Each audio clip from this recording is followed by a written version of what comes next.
মাঝে কিছুটা চুপচাপ থাকার পরে আবার একটা প্লেয়ারকে সাইন করালো ইস্ট বেঙ্গল। লাল হলুদে সই করলেন রিয়েল কাশ্মীর এফসির 25 বছর বয়সী মিডফিল্ডার রামসাঙ্গা।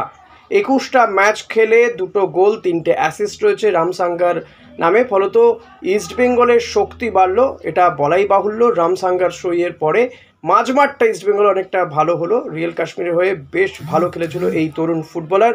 তো ইস্ট বেঙ্গলে জয়েন করাতে নিঃসন্দেহে এটা ইস্ট বেঙ্গলের জন্য অনেকটা বড় অ্যাচিভমেন্ট তো বলা যেতে পারে, কারণ মাঝমাঠে যারা মানে ডোমেস্টিক ফুটবলার বা দেশীয় ফুটবলার রয়েছে তাদের নিয়ে বেশ কিছুটা চিন্তা ছিল, কারণ সৌভিক চক্রবর্তী সেই অর্থে একেবারে অ্যাটাকিংয়ে খুব একটা হেল্প করে না, বা জিকসন আশানুরূপ খেলতে পারেনি গত সিজনে।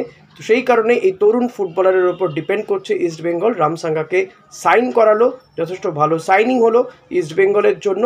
তো নজর থাকুক, অনেকদিন আগে অবশ্য আমি বলেছিলাম যে রামসাঙ্গা ইস্ট বেঙ্গলে আসতে চলেছে।